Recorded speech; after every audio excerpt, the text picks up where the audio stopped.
What's up, everybody, and welcome back to another episode of the Walking Blind podcast, a show where we like to normalize checking on the homies. I'm Mike. That is also Mike, and this is episode 160. Hold on, wait. Hold on, wait. That intro felt weird. The intro felt weird. You know why? Why? Because you've been doing it for so long, and it's been so calm that, first off, I said, "What's up, everybody?" And it should be "What's everybody?" Yeah. Right? That's apparently what I say. Yeah. And we need more excitement, right? So let's go back. Walking Blind is hosted by overly emotional dudes who overthink and overanalyze everything. Nothing the hosts say should be taken as medical advice or opinion. They're not professionals. They're about to make that very clear. What's everybody, and welcome back to another episode of the Walking Blind podcast, show where we like to normalize checking on the homies. I'm Mike, that's also Mike, and that's Jesse, and this is episode 160. He didn't hit it though. He fucked up again. Oh, you wanted an echo? I didn't know you wanted an echo. We just talked about it. It's fine. We just talked about it. It's fine. You want us to all say It's 160? okay. It's okay, dude. That's all right. It's fine. 160. We get it. We'll get it on. We'll get it on 260. Yeah, we We'll understand. try again next time. We understand where your loyalties lie these days. Oh man, we're back. We're back.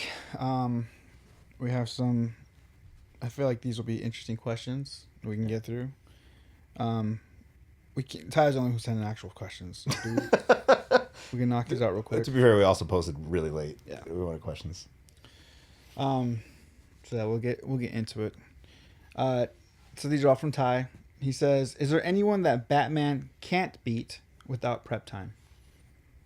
Without prep time, Superman." Wait. Someone he can't beat without prep time. So like somebody he just walks into a fight right away and beats them. And loses. Batman loses? Batman would lose. That he can't beat. Can't. Oh. I mean, I feel like anybody with any sort of powers. Yeah. Yeah. Because, I mean, and you'd have to be a really good martial artist or fighter to be able to take Batman down right away. But I feel like man-to-man combat, he's probably going to dominate on anybody. With the proper timing, he can figure out the weakness and take anybody down. Yeah. But if he were just to show up and like, by the way, here's Superman with Good luck. Yeah. Good luck, bro. Yeah.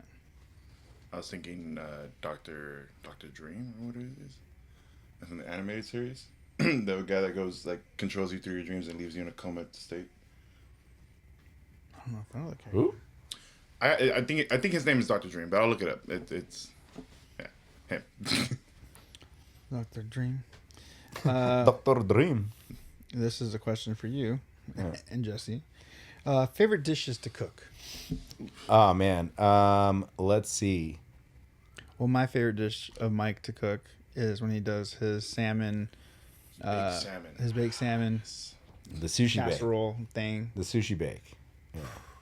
That's fire. There's a couple Filipino dishes I like making. There's one that's like an oxtail dish called kare-kare, which is really good. Favorite dish to cook, though, probably just straight up like a really nicely grilled ribeye. Mm. Good old steak night. What about you, Jesse? There's a Salvadorian dish called garrobo that What is that? It's basically you go outside, you hunt a lizard, bring it back, cut off the head, cut off everything. A lizard? A lizard. It's a lizard. Like an iguana? I was about to say It's an iguana. iguana, yeah. Okay. Yeah. But it's kind of like apparently it's like the cousin to like a Komodo dragon or something like that. And you make this? Yeah. I've made it out there. We've gone and caught them and everything like that. And then... Is that the one where you have to like boil it and then get the scales off? No, you literally peel it off like you're peeling off a rabbit skin. Okay. Like how easy it is. Okay. And then you just put it in like tomato soup or something like that with a bunch of seasonings. That one I've made out there plenty of times. Gonna caught them. But if it's like out here, I'm pretty good with steak. So that story, just a whole nothing burger, just to say like, yeah, steak. Yeah. dude. But also, what the fuck? What? You eat iguana? Yeah. My dad actually does like the. What does the iguana eggs. taste like? Is it It's like fish. it's like flaky like that? No, it's like dissolves like pretty quickly, like in your mouth. Huh. Yeah. I've never had iguana. I feel. I almost had turtle, which was. Did I tell you that It story? was a traumatic story for Yeah. me. Yeah. for I guess I shouldn't say anything because I feel like Peruvians don't they eat like fucking guinea pig and shit too. Yeah, you're not that far from us, so yeah. yeah, and that's actually where my whole turtle story happened in Oh, Peru. Peru, Yeah. Actually, Peru had some of the best like chicken I've ever had in my life.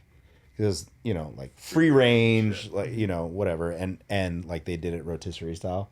It was so good. Oh yeah. Chicken at high altitudes.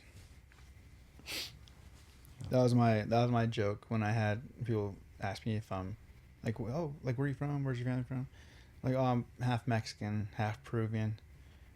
I can jump fences at high altitudes. All right. And the last one.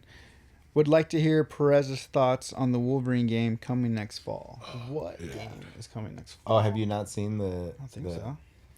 Oh man, it's a Jesse will pull it up and show you, but it's a Insomniac game, and it's like first person Wolverine, kind of like the Spider-Man games that they came out with, but Wolverine, and like it's brutal and bloody. So what do you think, Mike? Looks fucking sick. Looks fun. It looks cool. I love that. Like it makes sense how bloody things would be. Yeah. If a dude with fucking Adamantium claws. Yeah. Blades. blades just slicing through everybody. That's what was cool about Logan. Kind of got to see that. It's like, dude, this dude is going through people. And I do like how he's just like so broken at that point. Like it looks painful every time his fucking claws would come out. It's just so good. That movie's gonna. If we see, Deadpool, I can kind of separate because it just feels like its own fun thing. Mm-hmm. But like if we see Wolverine again, which we will, it's gonna be hard to really compete with a movie like Logan. Yeah. Because that movie was just so fucking good. Yeah, the whole like you said, like it in Logan where it's like it's hard for shit to come out. Yeah. And then one of the greatest lines is early on the first X-Men movie when Rogue meets him and she's in his car. And she asks him, "Does it hurt?" And he says, "Every time." Yeah. It's like so it's such a small thing, but it's just like, yeah. It's acknowledging like, yeah, I might heal fast, But he feels it. but you feel every fucking ounce of it. Like, ugh. It's torture. Oh, what a character. What was it? Okay, so you said you have 3 Wolverine songs, 2 of which are like released, right? Ode to Logan. Ode to Logan, and then what's it called? Well, it's not about Wolverine, but it was like that was like my inspiration was I can't even fucking remember the name of it. Becoming the Arsonist. Oh, Okay. Yeah, not like not as Not a- straightforward as like Ode to Logan. it's just your inspiration. Yeah, Yeah. just the idea of like I want to like everything I'm doing for you. Like I'm willing to burn this world basically for you. Yeah, there's the new shit I've been working on for the new torture culture, because we bleeped it out in the last episode, so nobody knows the name. I'm doing is taking a lot of like my favorite comic book characters and like applying their story, but like to real life, to where you'll hear a song and there'll be like maybe 1 or 2 lines where if you catch it and you make the connection, it'll be like, oh, that's what all this kind of like implies. But I'm not like directly, like I think with Creative Void, we did Gotham, and that was a straight up, you knew that was a Batman Yeah. song, right? Versus just kind of like playing with the idea of these characters and the shit that they went through, translated to like, all right, we're gonna form that emotion and that feeling into a song, and there's gonna be like one or two little things that'll point to like who I'm talking about, but it won't be direct. Also, when you wrote Under the Hood, I didn't even know it was about Red Hood. The Red Hood song. I thought you were just talking about like working on a car. That's what I tell people. I mean, About being a mechanic. I mean, we really missed the social media mark there of me just under the hood of the van, you know, like fucking screaming and shit. Oh man. I mean, again, not an actual word for word, but inspiration. Fallen Masters was like kind of Wolverine inspired. Oh, and the loneliest caged bird, right? That was was that the name of the song? Loneliest Caged Bird. That's one of my favorite Brown State songs. I think. I love that song. That song came from Daniel Huerta asking me, "What's your favorite?" What do you say? It's like, "What's your favorite lyric from a strung out song?" Mm-hmm. And I was like, "What?" So on the spot, I was like, "The loneliest caged bird sings the saddest song, and you were never one to keep us waiting long." Mm-hmm. And he's like, "Write a song about that." I was like, "What?" So I was like, "Okay." Yeah, So then that was like what I used to write "Loneliest Caged Bird." it's a cool idea. I like that, like the concept of going like, hey, here's this, write something based off of this. Yeah. Same thing with when you see like people freestyling and shit, right? They're like, all right, we're gonna point at something in the room, and I want you to rhyme about this, and then I'm gonna point at something else, and you got to change your flow to that. Like just being able to work your brain in that way is fucking sick. That sounds fun. It just sounds so terrifying to be like. I feel like I have to like. I'm always, I feel like I'm self-conscious and I always want everything to be really like thought out and done well whenever I Yeah. show someone. So to like have an unfinished idea, it almost feels like it's like, oh man, you're letting me see me, you're gonna see me fail, or you're gonna see like how my brain works. Yeah. It's just like, How many versions of there's an easy out song called Bells and Crowns? How many versions of that song did you have? I rewrote it like 3 times. Two, maybe two somewhat finished versions, but like maybe 3 or 4 Yeah. idea. And then the other one that was hard was Somewhere in Between. Somewhere in Between had different versions of it. And then, oh man, the one that I really like, I'm gonna keep the core. I'm gonna keep the chorus idea, and then I still want to make a song based on what the idea was. We have a song, an easy out song called "Swing Away," that's coming, and the song is about like kind of like go for it, like take your shot, like go even if you miss, like it's not about trying to, it's just doing it.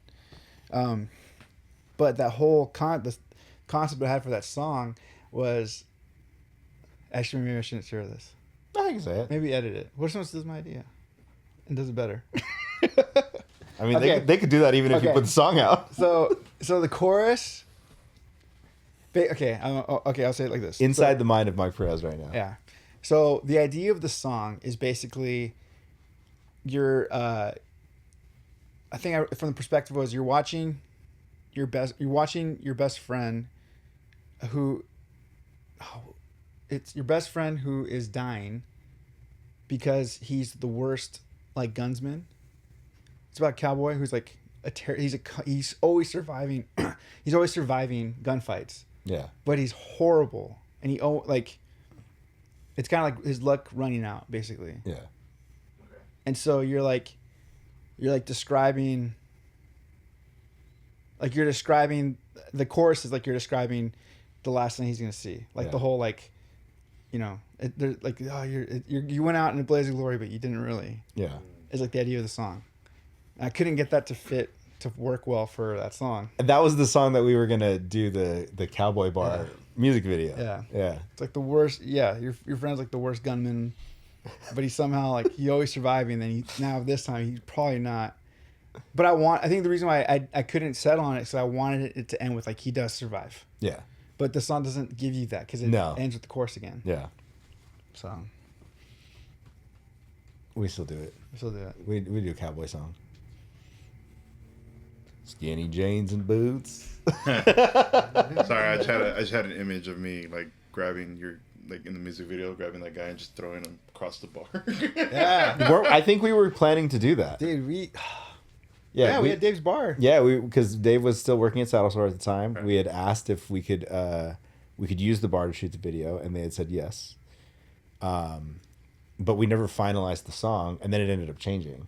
The song changed. Yeah. And then I'd even reached out to like a few like girls I knew that danced and that were all into like, you know, cowgirl shit. Like, hey, will you guys come like line dance, like be in this video? We were gonna have Mike like leading the girls up front, like line dancing on stage. Oh man, the cool shit that we could have done that we didn't. We can, as long as we can like rework. Let's just tell Ryan, rework that chorus, make it sound different, so I can still use that chorus idea, and then but make sure it ends with something different, like an uplifting ending. Yeah. Like structurally, a song that would have worked, it could have worked, would have been like, fading out. Yeah. Yeah. Like structurally, that song could have worked for that concept. Anyways. Deep in the mind of Mike Perez. All right, so this I pulled up. It's just questions that have to do with mental health. Some of these I can already tell are not. They don't make sense. They're going to be nothing burgers for us. Nothing burgers. All right, we're trying something new, guys. Yeah. Okay, this is just a fun one. If your brain or does your brain have a theme song, what is it or what would it be? Oh, 1,000%. It's the '96 Chicago Bulls intro theme. The fucking Michael Jordan. The Dude, so this isn't just I guess if I wanted it to be my theme song, this would be my theme song, but this literally comes in whenever I'm doing anything remotely like difficult, or it's like, come on Mike, like that thing. You're the best. No, it's around. close. Dude, it's Thunder in Your Heart from John Farnham.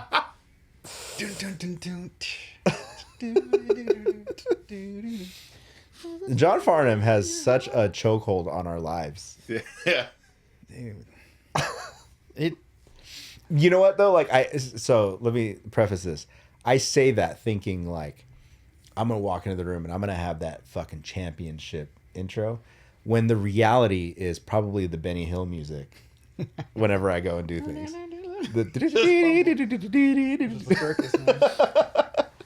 What about you, Jesse? Mine's is like corridos? No, I don't know. Mine's is the theme song to Batman, but it's just the dun dun dun dun dun dun dun dun dun dun dun dun. Not even the cool build-up part. Not even the Batman. It's just dun dun dun. That's fun. That's sick. All right. What's your funniest oops moment that actually helped your mental health? Oh, an oops moment that helped my mental health? That's tough. What? I've had some oops moments where I look back and I'm like, oh, fuck. That's what was happening? But I don't know if I can't. Yeah, I'm trying to think of an example where it's more of like I was really upset and then something happened that made me laugh, and then it kind of like broke me out of that being mad. It's probably Rick. It's probably something Rick said. Something Rick said. Yeah, I don't know. That's a tough one. An oopsie that helped my mental health. I don't know. Do you have one, Jesse? I'm checking. No. All right, pass. Yeah. Next. Good question, Because we can do that. We're not answering to anybody this episode. Yeah. It's weird, but I kind of like it. There's like in about therapy chairs, the therapy couches. Like if you're going Okay. for a therapy session, is there a shape that would make you feel more comfortable, or something that would be fun for you to actually participate in a therapy session, like a race car, or like probably like a giant shaped penis. Do you remember at Blue Room Studios, Dustin used to have that high heel chair? Yeah, dude. Yeah. Dude. And it was not comfortable to sit on, but it gave you really good like position for tracking guitars if you were sitting down. That's funny. So what's a therapy shape other than the giant wiener that Mike just mentioned under his breath? Yeah, I'm a fan of fucking beanbag chairs. So if there's a fun shaped beanbag one. Dude, I get on that, I can't come off. We gotta, I think there has to be a balance, right? Like with this couch, it can't be too comfortable because then we're just like you fall asleep. you're just sunken into it and you're kind of sloppy, you know. But it keeps you upright, keeps you engaged, keeps you proper. I will say, so you know, like the old school leather couches that have like all the buttons in them and stuff like that, which by the way were designed to not wrinkle your clothes when you sit on them. The what? You know the old leather couches that have all the rolls with the buttons and stuff like that? Oh, yeah. They're designed to not wrinkle your clothes when you sat in them. Interesting. I don't know how that works, but Okay. those not acceptable for therapy because I'm too ADD and I would find myself like playing with the playing with the little buttons or like trying to spin them around and stuff like that. Also, those couches that are like that have like that texture where if you move one direction, it like smooths it out, and then you move it the other, Jesus. so then you can like draw fucking shapes and shit. That shit. Yeah, nothing that I can be too interactive with when I'm trying to like pour my heart out. I feel like for me it would be like grandma's couch that's wrapped in plastic. Oh yeah. Yeah, just sit down and I'm like, I just want to tell you everything because like, I want to get off this shit. Yeah, it's got to be a balance, man. Yeah. Like if you went to therapy and your therapist sat you down, you're in a race car bed. He'd have to go through 10 minutes of me going, yeah. They put the steering wheel in front of you. Or it's just like it's like a chair with like Wolverine. or like the Tom Selleck. Yeah. Like sideways. The Burt Reynolds. Yeah. Dude, okay, I'd have a question for you guys. We are in our later stages in life. Not the latest stages of life, but later. When you guys are in waiting rooms and you see the little thing that they have for the kids with the balls and the pads and everything, do you play with it? I don't. No? No, I didn't like playing with them when I was a little kid. They never made sense to me as a kid. I was like, what the fuck is this? But I'll take it for a little spin every now and then. I'll tell you what I would play with though. So I didn't like playing with those, but you give me the water things, or like you turn it over and the different water. Yeah. Dude, that would get me now. Yeah. I'll play Dude, that shit now. do you remember the thing at Taco Bell where you'd put the like nickel in it and you'd have to spin it to like Have you seen the fucking where they're like, oh, that wasn't a thing? fuck you. Yeah. No. Fuck No, dude, off. That was totally a thing. I've lost Yeah. a lot of money. It'd be like if you get like a nickel on there, you get like a bean and cheese burrito, or right? like or cinnamon twist. Yeah. Something like that. Yeah. Wasn't it with when they were like partnered up with like Pizza Hut or something like that? No, I don't think so. They just used to always be right there on the counter. Yeah. And you drop So the it was coin like in. blue water with like orange or some shit. That, and I used to always like you remember those big old bowls that they would have where you could drop a quarter in, they just Dude. fucking I run still, circles? if I see those, I don't have change. If I had change, I Yeah. would still want to do that. Yeah. Those are rad. You just watch it. I wonder how much those things collect, like in Probably so much. like a week, maybe. Yeah. Or you weren't that guy that would always like before I got to the end just grab it real quick and just put If it. I Do it only had again. one quarter, I would do it again. Yeah. Yeah. Yeah. But Yeah. I'm also the guy at mini golf. We're gonna skip the 18th hole and go to the next one. That way we can play 2 rounds of mini golf. Yeah. Dude, I've made because I didn't give a shit. I was with my brother's friends.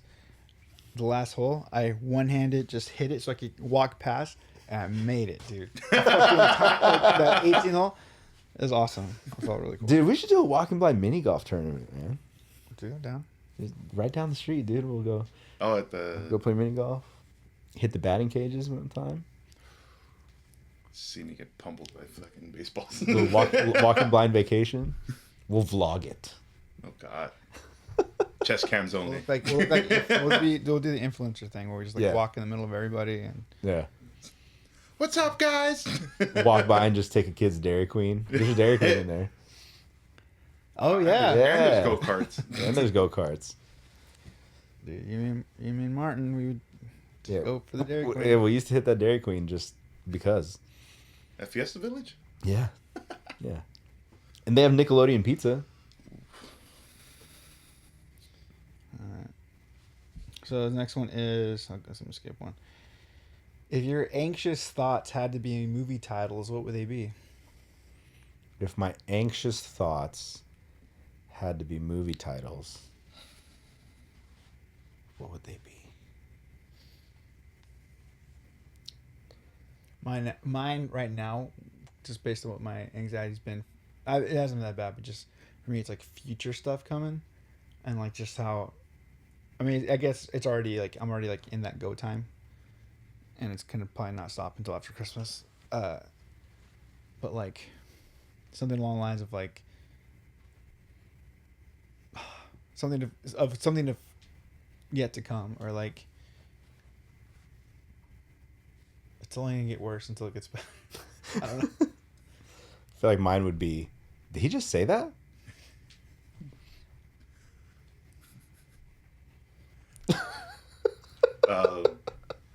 The first thing that popped in my head was who's watching me? Why? What are you doing? Yeah. No, it's just like where It's I'm your girlfriend on your cell phone because you guys are constantly FaceTiming. No, it's where I'm at in work because I'm a direct eye line of like the I bosses. always feel like Dude, that's in the somebody's watching me. that's in our set list. I don't. Oh, man, I just don't like it. I don't. You don't have that voice. yeah. So okay, in a cover band, do you match the voice? Do you sing in like falsetto? So no, I try to sing my voice Okay. when I do anything. Yeah. I wish I could do good character voices. Mm-hmm. I don't think I can. The only one that it kind of it's more of like a joke now. Dave. Huh? Dave. No, that's just he's just a joke. No, but for whatever reason, because it started out as a joke that like was like, okay, I can't really change it now. Now that I want to sing it for reals, was Bon Jovi, "I'll Always Love You," Mm-hmm. because it's like I don't know, it's just fun to sing like him, and then now it's hard for me to not do it because I've like messed with it so much. Yeah. This Romeo is bleeding. That You breathy. can't see his blood. Nothing but some feeling. Oh, that song's so sick. But yeah, I wish I could do character voices. I just don't. Yeah. Can I make a request that you guys cover "Party All the Time"? Dude. Okay. My girl wants to party all the time. Party all the time, party all the time. Such a banger, dude. Such a banger. So is that just a single, or did Eddie Murphy actually have an album? I think it was just a single. Oh, okay. I think. I don't think he actually ever came out with albums. He only like dropped singles every now and then, right? I just know that one. But I guess that's all we needed. That's all we needed. Because he did a reggae song once. He did? Yeah, there's like a little reggae one that he has. You know who else? Oh shit! Now I'm drawing his name. I'm drawing a blank on his name. Oh my god! Continue. I'll remember. So speaking of reggae, I feel like maybe I've talked about this on the podcast already, but Ace of Base, they're from like Sweden, I think. I could be wrong, but they were huge. Like they're big reggae fans. Sorry, Steven Seagal.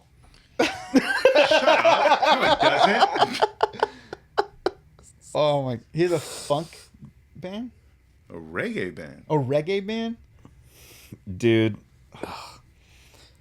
That dude is like, I used to like fucking, I thought he was so cool. And then as he, like later on, I guess maybe as I grew up, I was like, this guy's fucking lame. You know who ruined it for me? Tom Segura. Yeah. It goes skip. Yeah. I'm a master of forklifts.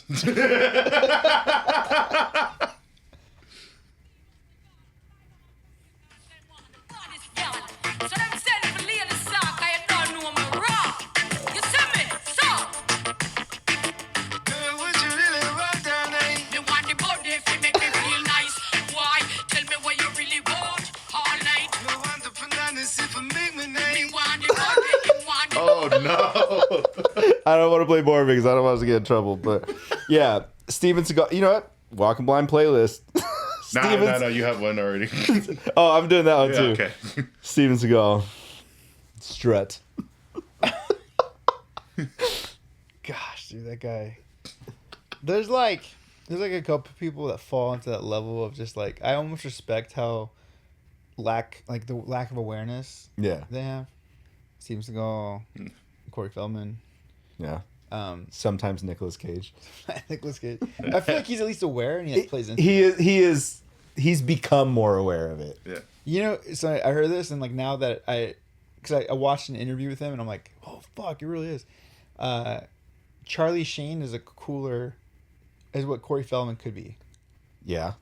Because Charlie Sheen has a bit of like the just not totally self-aware. Yeah. Yeah. And just like you can tell he had a lot of yes men and women. Have you watched his new documentary on Netflix? No, but I saw his interview though. I heard it's fucking really good. Dude.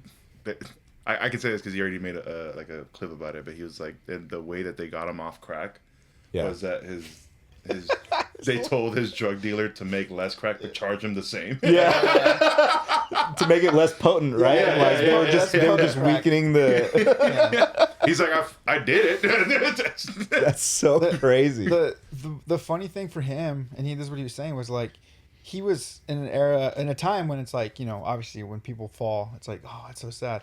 But he was kind of like, I don't care. I'm partying. I'm having fun. I'm rich. I don't care.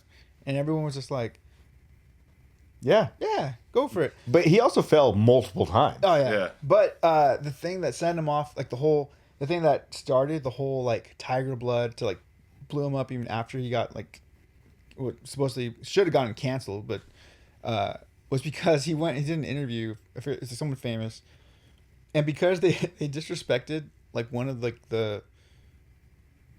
he was like dating like two girls at the same time, and like one of them was like a porn star, and because of how the interviewer like was like disrespectful about that, that like he said that he just went into like, well then fuck you mode. Yeah. And that's when he said the Tiger Blood thing, and it just was like, yeah, I do drugs. Like he like went super honest, and it was just because he felt like his porn star girlfriend was disrespected. I mean, good for him, dude. Yeah. That's your lady. And so he Sandra. went, and that interview changed his life. Like, Yeah. After that, he changed his whole because he had left the show or got kicked off the show, and then he was gonna do like a tour where he was gonna basically just like kind of like a one-man show, and then when that released and everybody was just like quoting Tiger Blood and like talking about how like he's just like Hashtag winning. yeah.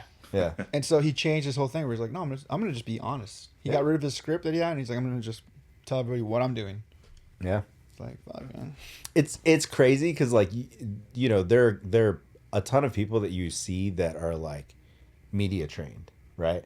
So they know how to answer questions, they know how to not answer questions while still answering questions and things like that. And then you see dudes like that who have just hit that fuck it time frame. Jim Carrey. Jim Carrey, yeah. Yeah. Don't give a fuck anymore. Like, and like when they do interviews, and they've kind of not really gone off the rails. They've just given up on the whole facade, and then people are like questionable towards them. You see that like flip switch, and you're like, oh, this is gonna be good. This is gonna be a fun one. Dude, someone kind of in that vein who like when he's gotten where he's like, okay, I'm not gonna be nice to you anymore. Yeah. And you can tell he's just a fucking killer. Is Robert Downey Jr. Yeah. Fuck, dude, he's quick. I didn't. Well, people forget, dude. That dude was partying with all the rest of them back in the day. Yeah. Ended up in jail. Like, we know people who were in jail with him. Really? I know someone. I mean, of course, like they wouldn't. I don't think I would even be allowed to go, but I know I know someone who goes to his support group. Interesting. Yeah, I was like, really? I was like, does he? He's like, no, you gotta be like, Yeah. it's a special thing. I was like, fuck. It's a cult. I gotta just pick something up and just kidding. Just kidding. Okay, this was I feel like we have probably a couple of these. What is your mental health comfort food? Mental health comfort food. Tacos, for sure. Tacos and burritos. Quesadillas. Sushi. Yeah? Yeah. Why quesadilla? You guys are both quesadilla boys, right? I'm not saying I don't enjoy them, but I'm curious, like, why the quesadilla versus, like, a burrito? Too Because complex. it gets rid of just meat and cheese, and then tortilla. Just get rid of all the other. Not that rice and beans or whatever else is nonsense. Because I love rice, cheese burritos. But I think it's just I don't know, just like nice to have like Simplicity. simplicity. Yeah. It's the ham and cheese of Fair. the Hispanic world. Yeah. Fair. Speaking of Mexican food, Jesse played a dangerous game yesterday. Oh, dude, all night long, dude. Fuck. What did you do? So we went to see Voodoo last night in Riverside, which you should have come. Oh no. It's a free show. No. It was tight. Like, Voodoo had a pretty dope turnout, and we the vendors were particularly expensive. Elliot wanted ice cream, and they didn't have ice cream, so I was like, what about a churro? Okay, we'll get a churro. So I got 2 churros and a agua fresca, $22. And I was like, I'm sorry. And then he was like, I'm hungry. And I was like, all right, well, we're going to go eat, but we're not going to eat here. So we ended up walking over to Food Lab. And Jesse met us over at the Food Lab. And him and I went to the new taco spot that they put in there. And Jesse orders the queso tacos. Quesadilla. The quesadilla tacos. Ooh, okay. And I just got the regular asada tacos because I knew it was a porta potty situation and I don't want to play a dangerous game. Right? Dang. I like how before I was just trying to segment. No, I shouldn't get the birria. No, I'll get the birria. Yeah. And so he's having this like internal debate and I'm like, well, why are you like, just go for it, dude. He's like, well, I also had Taco Bell an hour ago. Ooh, And I was like, that's a dangerous game in itself. that's a dangerous game, you know. First off, I mean, if Taco Bell fucks you up that much, you're weak. Sorry. Second of all, Well, if you complain about it. yeah. It's a little diarrhea amongst friends. Yeah. Second of all, and then so Jesse goes for the queso tacos, right? Or the quesadilla tacos. And then after Voodoo plays, so that was like 7. Yeah. Voodoo plays at 7:30. They play for an hour. Oh, sick. They went on. Oh, man. Yeah. And then as we're leaving, me, Ty, and Jesse walk out. Ladies got the bacon wrap hot dogs out there. We got to hit it. Got to hit the bacon wrap hot dogs. We all got one. And Jesse's just like, oh, man, this is going to be a night. So how was your night? Ah, it's actually fine. I was good. Yeah. Okay. Yeah, the whole time I was good. I even went. I went out after I gave you your stuff. I went over to my buddy Quinn's house and just drank a couple beers with them. Yeah. Yeah, that was good. Good, man. Good. Becoming stronger. Impressive. Becoming stronger. There was some pains, but just ignored them. As I do. Dude, speaking of, let's just remember the last time I saw Jesse. Oh God, no, dude. I thought he was dying, dude. He told me. Yeah. They're like, is he okay? I was like, he'll be fine. I made it to the sink. Yeah, I heard you threw up hard. Oh, dude. I didn't even feel it until I sat down in the restroom and I was like, fuck. Jesse's just so loud, but I'm just out there singing. Only for me to come back out and then sit on the couch and just pass out. Oh man, it's amazing. I was like, dang, I was like, he's fine. Cause I'm just a girl. All right, so wait, yeah, mental health comfort food. Yeah. So tacos, burritos, quesadillas, Sushi for me. sushi. Hard for me to have a bad time if I'm eating sushi. Well, we've had a couple questionable sushi choices. I mean, the one that we always go to, it's always hit or miss. Dude, actually, Remember during the Pandy, we were hitting that one outdoor spot. oh, Tayo's? Oh god, it was like one day it'd be great, the next day you're fucked up for like 2 days. Well, I'm trying to remember what the roll was. It was like a riceless roll, but Kelly got sick right away. And so he's like, so he got sick, and I don't think he told me. I don't think he knew. And then, like, the next day, I got super sick. I remember I got sick before, like, I think it was a Burner State show. To the point where I was almost like, I might have to cancel. Yeah. Like, I don't trust myself, my stomach, how crazy it's been. And I didn't sleep the night before, so my voice is all crazy. And I've been throwing up a bunch. And then I hit up Kelly. I was like, hey, man, I don't know how you're feeling. He's like, dude, he's like, I just finished, like, getting it all out, being sick. And so I think we figured out that it's one of the riceless rolls because Harry and Jonathan got sick. And that was like the new, because we ordered the same thing every time. Yeah. And it was one of those things we wanted to like try something different. And I remember with Kelly, that was the different thing we tried. I wonder what it was. Maybe like the mayo and the Well, I don't know. and the crab, right? I think so. 'Cause doesn't that roll have like crab mixed in it, but it's a little. Yeah, I don't know. But, dude, food poisoning is nuts. Is anybody in here a soup guy? Are you a soup guy? Nope. I fucking hate. No. Yeah. I can't do hot things. I feel like Same. everybody like is always like, yeah, my like soup makes me feel good and it's a comfort food. And I'm like, soup? I don't feel like I'm eating anything. Yeah, no. And when I've had it, I'm like, okay, now I want to eat something. Yeah. I'm also that kid that would always get pissed off because it was 100 degrees out and your mom made soup. Ew, dude. That's a Hispanic thing though, right? Yeah, Like, yeah. like oh yeah, it's fucking 103 degrees outside. Caldo. Yeah. But also like Salvadorians, they'll drink hot coffee during like hot weather to sweat it all out and then cool down in the evening. That's like a Middle Eastern thing too. That's why they do the teas. Yeah. No thanks. You know, I did recently find out that the trompo, where they do like the The al pastor. the Oh, al pastor.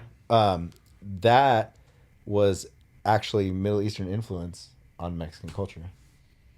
Ah. Because they had immigrated over, and they do like the kebabs and all that, the different types of meat, and they would do it on the spit, and they did that, but instead marinated with like the Mexican spices and did the pork and everything like that, and so that's how we got those al pastor tacos.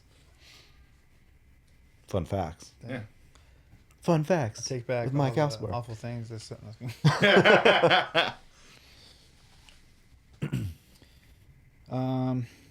If you could launch one unhelpful thought into space that you would never, that thought would never come to your mind again, what would it be? I hope I don't shit my pants. That line in and of itself has stopped me from doing a lot of things.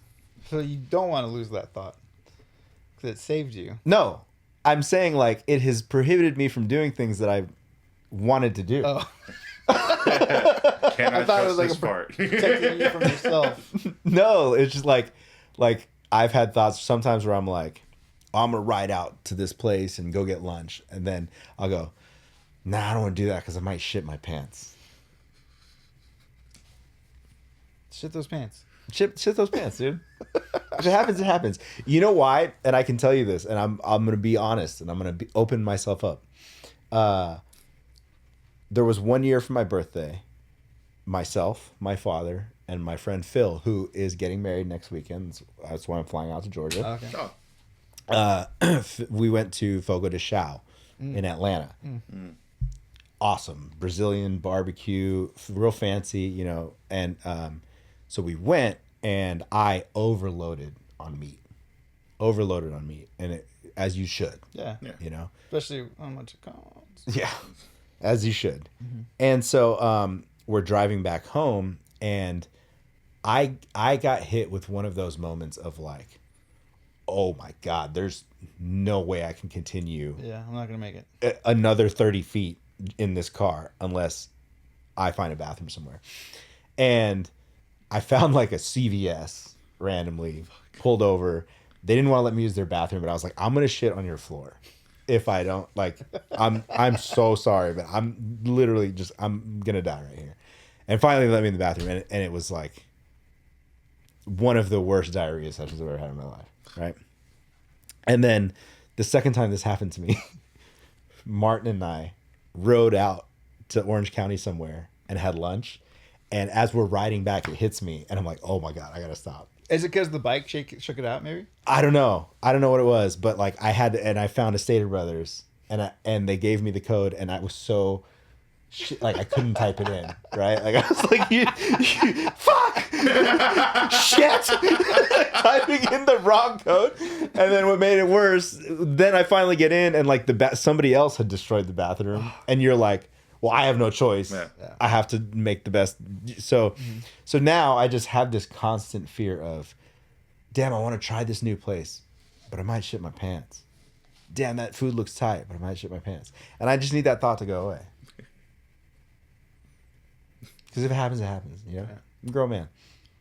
This is why we only try food in new places around Mike's house. Yeah. Why when we try something new, it's very close vicinity. Yeah. This is how. I know Jordan is a real one. It was emergency, and I was like in my mind, I'm like, damn, I'm about to fucking shit in front of my wife, and she was running lights for me. Oh fuck. That's tight. She probably didn't want you to shit in her car. Like, you better not. Which brings up another point. So are you guys like a, hey, this new spot opened, we've got to try it type of person? Like if you like scrolling through Instagram, like that spot looks great, I'm gonna save it, and I'm gonna stop there and try it one day. This spot looks great, I'm gonna stop there and try it. Or are you guys like good old staples? We know what's good, and that's what we're gonna hit. I'm that if it's always me, but I'm always down if like someone brings something up. Mm-hmm. Yeah. Yeah, I need verification from someone else that I've been there and it's good, not just like I see this or I've heard it's great. Someone I know. Well, we still gotta hit up that pizza spot one more time. Make sure. The New York? We thought it was like a drug front. The New York pizza place? Yeah. Yeah. Because we went twice. Yeah. And it was good. It was great. Yeah. Yeah. I think one more time before we could say like, oh yeah, it's legit. Yeah. Response. That's the one off Van Buren? Yeah. Yeah. Okay. Yeah. It's good. Because and I bring this up because I had this conversation with somebody the other day, and they're like, "Oh, we need to try this new spot." Cool. Went and tried it, and it was ass. It was so bad, and I was so disappointed that I spent my money on this new place, hoping that it was going to be great, just to be like, I have a spot Yeah. for this food that I go to. That's what kind of goes through my head all the time, where it's like, we just opened a new spot, we do this. Yeah, but this place has always done it good. Yeah. Yeah. Yeah, I want it to have something. Nah. Like, what else do they do? Like that barbecue spot was rad because it had free banana pudding. Yeah. Yeah. And then they took that away, and they haven't been back since. Yeah. They have one in Riverside now. I remember there was a time that during the pandemic, I think it was the pandemic, where we were like adventurous and we were like hitting up barbecue spots. We were hitting, yeah. It's because that's what was open. You remember when we went to Long Beach? Yeah. And tried that fucking backyard or back of a gas station tent? Yeah. There's literally a gas station in the middle of fucking Long Beach, like hood spot. Yeah. They had a tent behind it with a guy selling barbecue, and they had fire beef ribs. Really good. Okay. It was so good. We drove out early in the morning just to go get it too. So we were Yeah. Just single and had money. Just single, had money, and I still not, remember. a care in the world. I still remember when you guys took me to Cornerstone for my first time, and I was like, "Dude, this is fire." Cornerstone was another one that we found. Pandemic. Because I think weren't we going to start a barbecue show? We were going to do like, hey, let's review barbecue spots. Dude, I bet you we would look very good. God, jeez. I can't remember that. Yeah. Yeah. And then we went to Cornerstone. We were like, this is tight. And then we're like, let's just keep going back. Yeah. Because we did Cornerstone, and then we found Spirit of Texas, and then we hit that place in Long Beach. I feel like we hit one other one. I feel like we had like a couple. Joey's. I took you to Joey's. Joey's, in yeah. Chino. I bet it was good. Joey's is fire. We went for Jesse's birthday. It's what's that place? Smoking Fire. Smoking Fire. Fire. Yeah. I mean, yeah. Oh man, it's not even close. At least, yeah. It wasn't even close. We just fucking road trip. Yeah. Get And now coffee. there's one right here in Redlands. We get coffee. Fucking. Leave the cars. Go. Yeah. That was a. We were playing a dangerous game there too. Get a coffee. Yeah. Drive to Beaumont for barbecue. Eat it there. And then drive back and drink the leftover coffee that you had. And we just make it home. Dude, my leg was shaking the whole time on the way back. Dangerous games. Dangerous games we play, dude. Oh. Man. I'm trying to think of what my unhelpful thought would be. I don't even know. Probably. I feel like some things I think myself out of stuff. Yeah. You overthink everything. Overthink it. Yeah. I'm like, I think with anything with myself, like it's one of those. I think it was like a good and a bad thing that I remember when it hit me when I was young, when I was just like, I don't have to share this opinion, or like, I don't need to say this, and then like that festered into like this whole thing where like I hear people talk and I was like, it felt good saying it in my head. I don't want to. I don't feel the need to share this, and then that's just me sitting in silence and like a group of people. Just not saying anything. I have opinions. Now you have a podcast for that. I have a podcast. Now you guys can just hear the crazy. What about you, Jesse? I think I'm with Mike with the overthinking. Like that stuff. Because like I'll read a text and I'll read it 4 times and be like, they're pissed off. Yeah. When we're just like talking in passing. Yeah. Intrusive thoughts. Mm-hmm. Oh, this is a good one. What's a weird but effective coping strategy you've invented? And then in parentheses it says like examples like dancing or talking to plants. Wait, say that again? Like an interesting or weird coping strategy that works for you, basically. Singing show tunes out loud. Dude, I say it all the time. Like, dude, conspiracies. Conspiracies, like if I'm in a bad mood and like there's something that's at least it has to be interesting. It doesn't put you in a worse mood. Not really. I think it can. Depends on the conspiracy. But it takes my mind off whatever track I'm on. Because that Gotcha. like for me, if I'm stuck on something, that's why I feel like there's things we all kind of like joke about. It's like we're in the spectrum. It's like there's things that'll just get me stuck. Yeah. All of us. Yeah. And so when I'm stuck, that's We where all my took anxiety comes Tylenol. from. Yeah. I love trains. Yeah. The favorite one I've seen is spiking my wife's drink with Tylenol so that I'll have somebody to play bass with me later.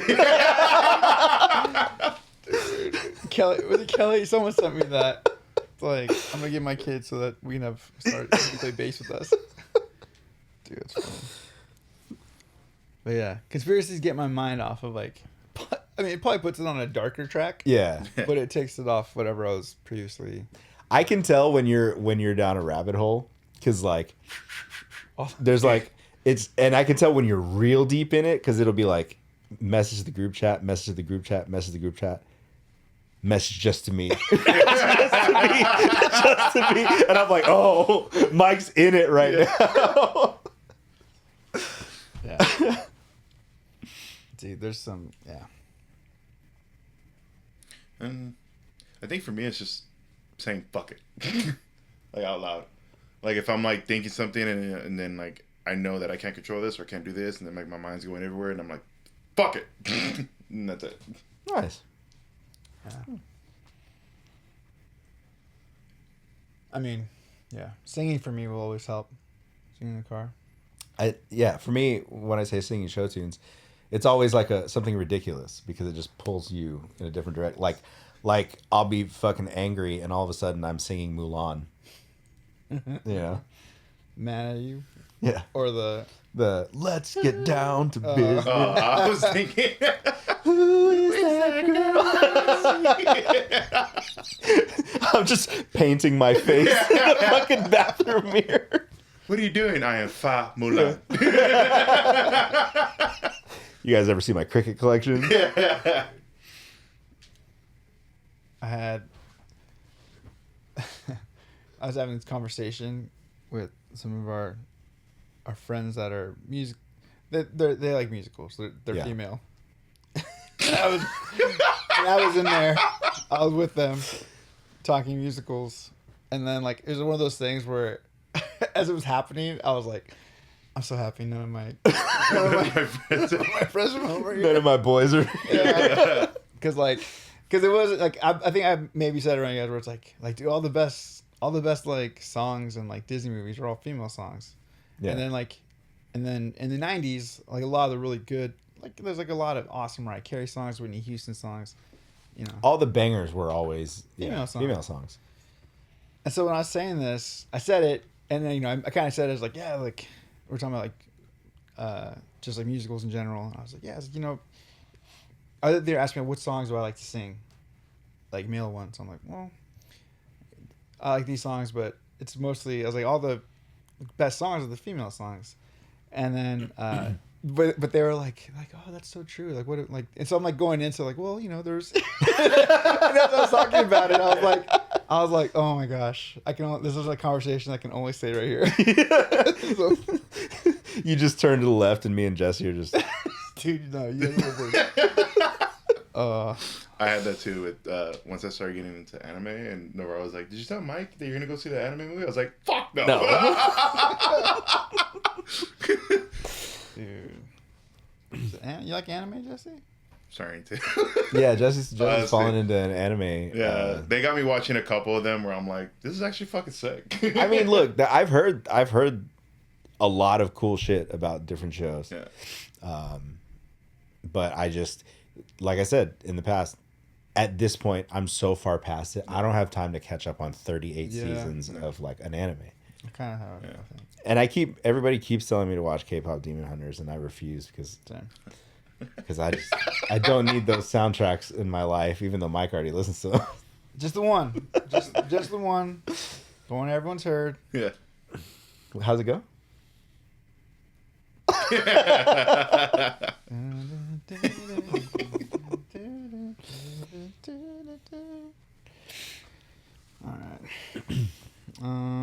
All right, I think it's probably the last one. Instant mood booster song. Mulan. Dude, I think the one that every time it comes on, it just makes me smile. Is anytime I hear.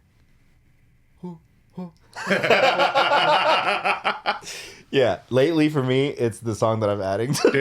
Dude, I was about to say that too. Have you? I know I've sent it to the group chat, but listen, I don't watch wrestling. There's a wrestler. If you say his name, he'll appear. And his name is Joe Hendry. Mike, this is the greatest. I have to show you the video.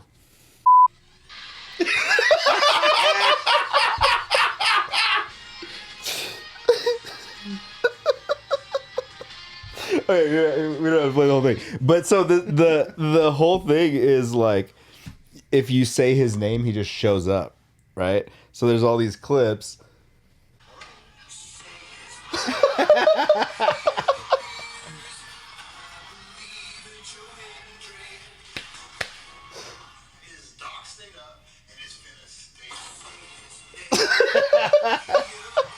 And that's I don't watch wrestling, but he's now my favorite wrestler. Yeah. Okay. All right. Dude, that's funny. What about you, Jesse? What's your song? That was it. That was it right there. Honestly, lately has been that. I'm like, ha, yeah. Oh man, it's so good. There's like a clip where in the middle of a match, somebody's getting choked out. He's like, Joe Hendry, and then you see his like music come on. His video comes on. They're waiting for him to come down the walkway, and then they turn around. He's just standing there at the other side of the ring. It's so good. Okay. All right, that's pretty cool. I like that. All right, I think that's it. Oh, someone's on Dead by Dawn. Yeah, Who dat? Buddy Daniel. He said for topic Superman. The movie. I guess. You've seen it, right? Yeah. It's on HBO now. Yeah. I love it. Is it? Yeah, I watched it again the other night. Still, fucking great movie. Yeah, loved it. I want to get Daniel on the podcast. He used to do the Robot Lab with me. He was on another podcast I did previously, and he has now gotten into making films. Oh, sick. And he has released a couple films that are doing really well. Sick. So yeah, I'm gonna get him on and talk to him. Any we know about? Something a little bit outside of the punk rock realm, but still like punk rock mentality of making these movies. So, Dig it. and also I volunteered the three of us to die in any of his horror movies if he ever I'm needs someone fucking to die. down. Yeah. It should be us. And when I told him, he was like, "Fuck, we just filmed the death scene." I was like, "No, it could be us." What would if you could die? If you could be in a movie that already exists, a death scene that already exists, if you could play if you could be in that death scene, what would it be? You remember when the frog died in Shrek? Oh, her dad? Her dad? Yeah. Was he a frog? Yeah, he was a frog. He got turned by a frog with a fairy. He kept croaking, and then they thought he was dead. Then he'd come back to life, and then he'd die again. Oh, dude, I went horror. I was thinking every fat guy when they cut his stomach and all the intestines come out. I think if I had to go, it would be Deep Blue Sea, Samuel L. Jackson's inspirational speech before he just gets. Oh man, Dude, that movie. I will forever remember seeing that movie in theaters with my cousin Tammy, who is a very loud Puerto Rican woman, and that scene, first time it came out, obviously, when that part happened, obviously, jump scare, yeah. scary, but amplified when she digs her nails into your arm and then she screams. Ugh. So then I screamed too. Because she had her nails. Yeah. Dude, I haven't seen Deep Blue Sea in a minute. it's so good. So Sharks are scare those me. I love movies those like movies. extra terrifying for you because you are scared of the ocean? They're like different. Because like my thing with sharks, like with great whites, is like I actually really like great white sharks. Like they're fascinating to me. They're like terrifying. It's insane how huge they are. Yeah. Yeah. And like, yeah. So the movies have always been like terrifying, but they're like interesting to me because it's like maybe because it is like because it could. I don't know. I don't know what it is about those movies that I can watch. Like I like Jaws movies. Like they're fucking. You know why you can scary. watch them? Because you don't fuck with the water. That's true. Yeah. Have you guys seen 1923? The series? Serious. Mm-hmm. Yeah. I watched like the first season, I think. Are you talking about the boat scene? Yeah. Yeah. I was like, fuck. Yeah. Yeah. Like just that whole like that show is crazy. But like had so much anxiety when Yeah. like they make it out, and then he's like, I gotta go back in. I was like, oh my god. I was like, no, why? Oh, I thought you were talking about the other one when he's when the ex challenges him and he just tosses him over. Yeah. Oh yeah. No, but it's like when it's like the ship's capsized. Oh yeah. and they like he goes in, saves her, and so they come out and they're safe. And the whole time I'm just like nervous as shit. And then he's like, "I'll be right back," and he's like goes back under. Oh my gosh, why? Did he go back for like his rifle or something? I don't even remember. We went back. He went back for something, and then of course like later on, like, you know, it shows like the fish coming in to feed and stuff, and then all of a sudden the bigger fucking sharks. Yeah. It's like, fuck. Is there a movie from that era that scared you as a kid, but now you look back on it, it's ridiculous, but it's still kind of scary? I don't know if it's still kind of scary. It's more ridiculous, but the like Freddy Krueger movies. Yeah. The Freddy Krueger. Okay, yeah. Like they used to be terrifying, and then, but now they're like kind of funny because he's Yeah. funny. Like Freddy's funny. Freddy's funny. Yeah. Yeah. For me, it was Anaconda. When I first saw it, I just had this irrational fear that there was going to be anacondas everywhere I went. And then I rewatched it and I was like, this movie, it's still awesome, but this wouldn't happen to me. And then now, have you seen the trailer for Paul Rudd and Jack Black? Mm-mm. Anaconda? Is it like real? So the premise of this movie is that when they were kids, Jack Black and Paul Rudd wanted to recreate Anaconda and film it, and they never got the chance to. So now they're gonna do it. And like early in the process, like they get a loan, they get out there to film, they get a snake handler so that they'd have the real anaconda experience, and they accidentally kill the anaconda. So now they have to finish their movie, so they have to actually go into the jungle to find an anaconda, and the anaconda is huge, and it looks amazing. Oh my gosh. That's it. So we just watched the trailer. Maybe the premise isn't that they saw Anaconda, but they're making Anaconda. I don't know if it's like supposed to be a spoof on the actual movie or not, but it looks amazing. Will there be a cameo Ice Cube or something. of Ice Cube? That'd be so sick. I feel like there's gotta be a cameo. Yeah. Yeah, that movie gave me an irrational fear of anacondas being around all the time. I'm trying to think of movies that. Chucky. Recently, I saw I Know What You Did Last Summer, and I was like, this is so stupid. Like the escape. The OG ones? Yeah. Yeah. The first one. And it's just like they're in the boat, and she's like running away from him. I was like, you could have just gone off. You were so close to shore. But Jennifer Love Hewitt, man. Yeah. Freddie Prinze Jr. Yeah. Yep. Dude, I saw that in theaters and I was fucking terrified. So I've seen movies. I've either seen scary movies because I have shitty friends that always want to see them, shitty bandmates, or like girls I've been interested in, and they're like, "Do you want to see like a scary movie?" Yeah, Yeah, dude. yeah, I'd love to. For those of you who don't know, even though we've mentioned it many times, Mike is not a horror movie person whatsoever. No ghosts, no spooky season, no nothing. Don't want it. The only one that you were good with was Jaws, right? Yeah, but again, it's like sharks. I Yeah. like that. I like that shit. But dude, yeah, I've seen all the Conjuring movies. Thanks, MBR. The It movies? Didn't you see the It I've movies? seen it. Yeah. Seen City. I've seen like a lot of like the big. The only one that like I kind of refuse to like. I was like, I don't want to watch this.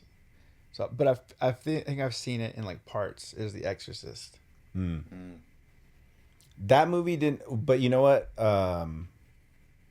Okay, that movie didn't scare me when I watched it, but also I feel like that movie has a different feeling for anybody who was raised Catholic.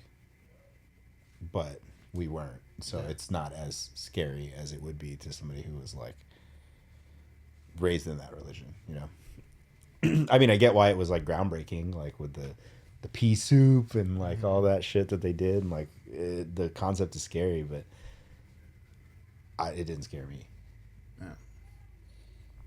Oh, dude, the paranormal movies. The first couple were rad, and then it kind of lost the plot. Yeah.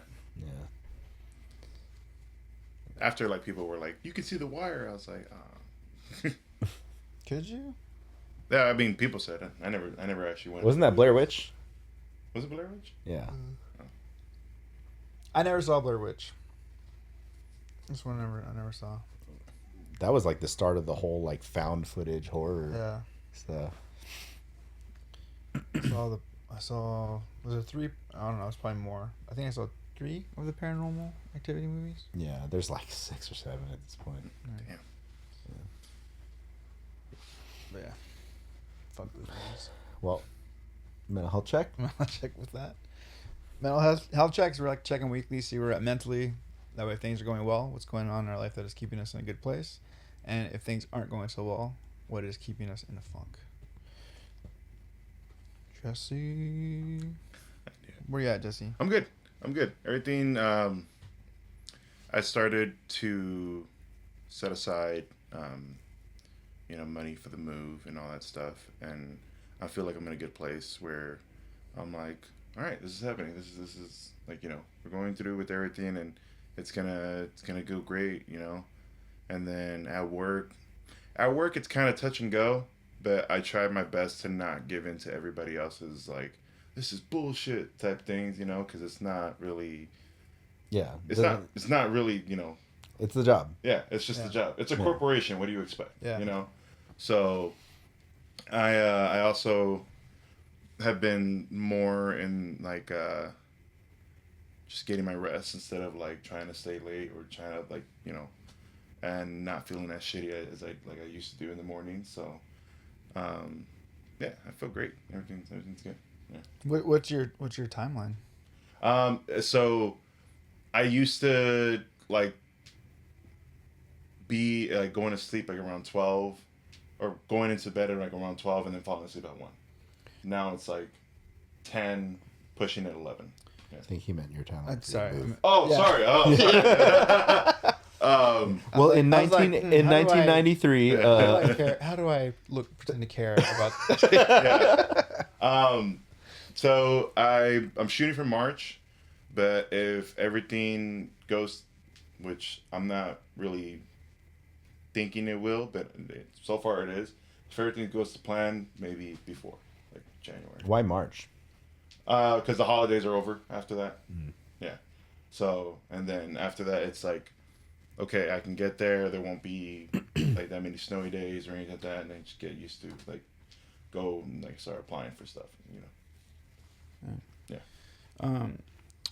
If you like hanging out with Mike and myself, and you like this podcast, and you have a passion for wanting to push buttons that display people interacting, hit us up at thewalkingblindpod@gmail.com. Yeah. And let us know if you'd like to apply for the position of, what did I say, camera coordinator? Camera coordinator. Camera operator, operations order. Camera operations. Yeah. Listen, it's 3 buttons. You'll get real fluid with hitting those 3 buttons. Also, we offer competitive wages. Don't do it. We offer competitive wages so that you're properly compensated for your time. It's a fun working environment. We like to focus on our mission here at Walking Blind, and we feel that that fulfillment comes from the heart. Yeah, they say if you love what you do, then you'll never feel like you've worked a day in your life. Yeah. And it's true. Jesse's never worked a day ever here because it's all been happiness. Yeah, and if you really like what you do, then why get paid for it? Yeah. We don't. Yeah. 160 episodes Yeah, and some change, and we've never made $1. It's like I think the big word is we want someone who has a passion for wanting to be the camera operations coordinator. Camera operations coordinator. And it's kind of like volunteering at a soup kitchen. You're doing good. You're doing a great thing. And it's kind of a tax write-off.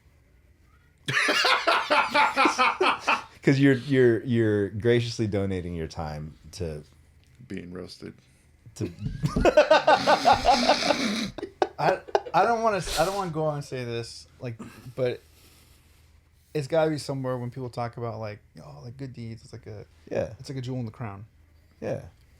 Yeah. Can't wait till God tells me, what the fuck were you doing there? You know, we see it all the time.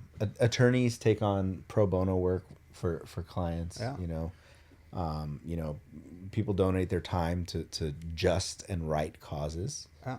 and we'll treat you just right here. Do you like going to concerts and filming the whole set? Do you want a strong bicep? Do you want a girl flying at you while you're filming? That's so funny. That Stick to Your Guns video. He just comes flying directly at you. Dude, I have to pull that clip. That was good. Dang. Apply now. Yeah. So March, possibly January? Yeah. Dang. Yeah. Well, We can go back to just like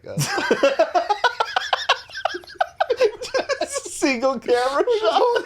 hold it for you. I hold it for you. You hold it for me.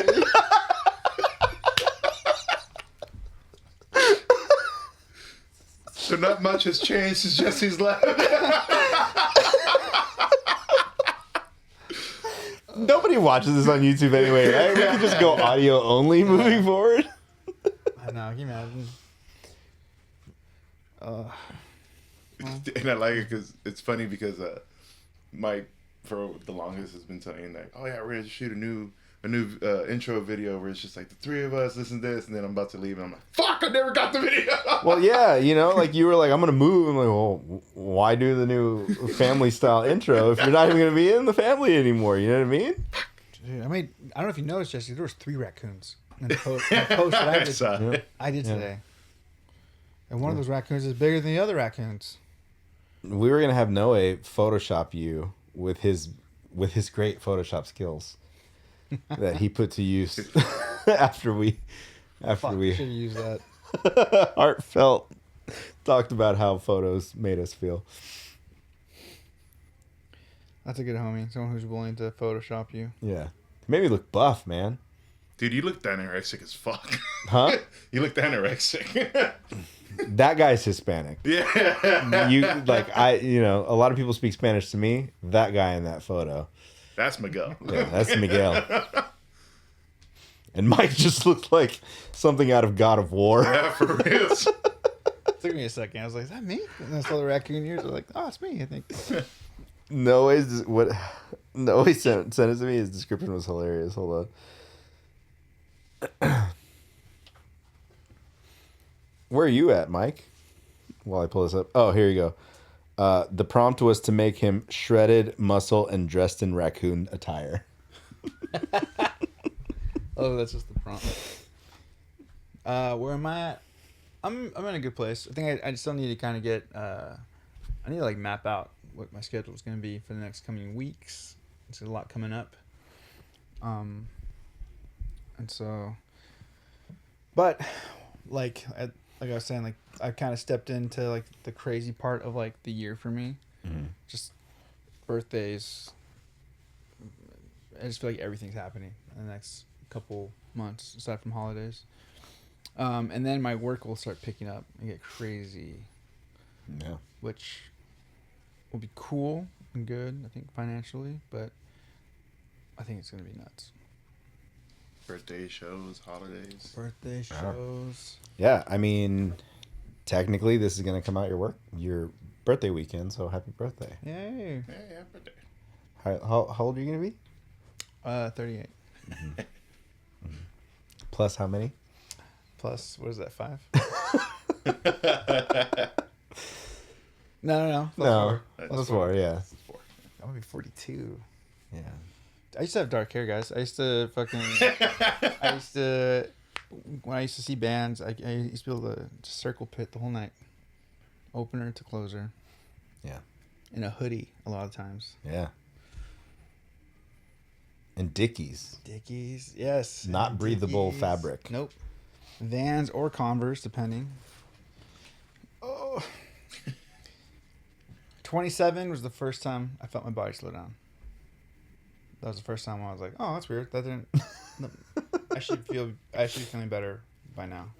My body should have like covered. Yeah. And then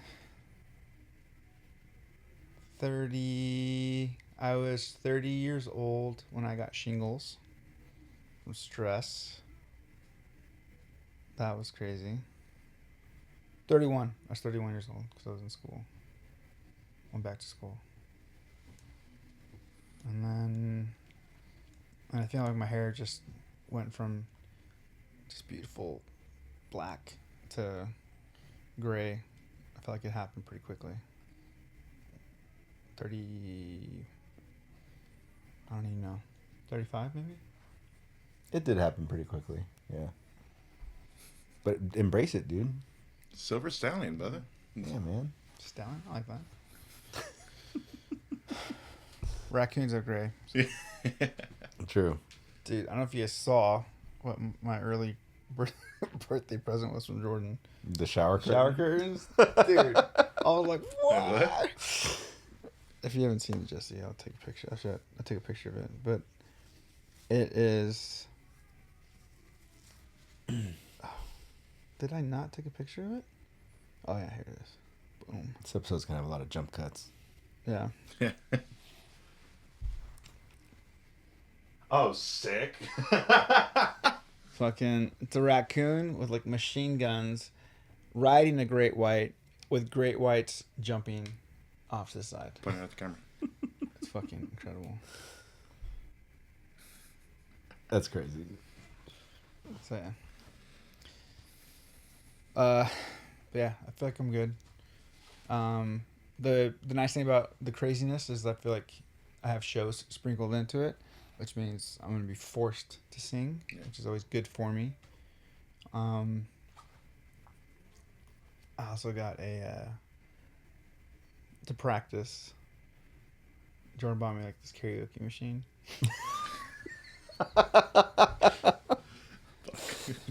Hell yeah. Because you get those live reps, dude. Yeah, dude. Those live reps. And I said this jokingly, but I was like, well, I guess it's not that crazy. Like to have it in my car. I already have. A little speaker. I might as well be. Imagine see me driving just like.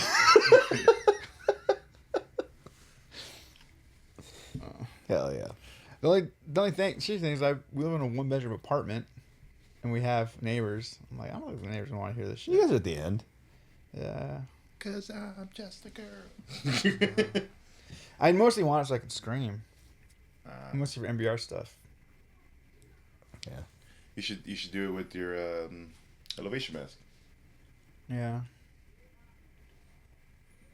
But then what's the point of the karaoke machine? Holding a mic. Oh, I don't know if I should say this on. Yeah, whatever. I've softened to the idea of a wireless mic. Have you? You're using one with a cover band, aren't you? No, I'm not. What softened you to the idea? Because I think I saw Scott from Terror rocking one. I could be wrong. Hold on, I don't want to say that. It's not true. I thought it was Scott from Terror, and it sounds so stupid. I was like, well, Terror can do it. I mean, it just gives you so much more free range. Yeah, but Mike does a lot of crowd stuff, and some people grab the fucking mic.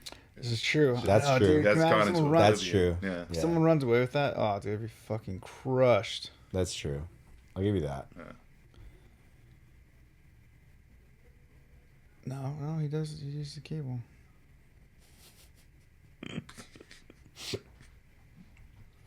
What's wrong? Never mind. Take back what I said. Edit it out. Sick. No, I think I would. I feel like I feel like if it's built into our in-ear rig, and it's there, cool. I'm like, the thoughts I'm having now are like kind of funny. It's like, yeah, how would you feel seeing yourself live if you were like 18 years old?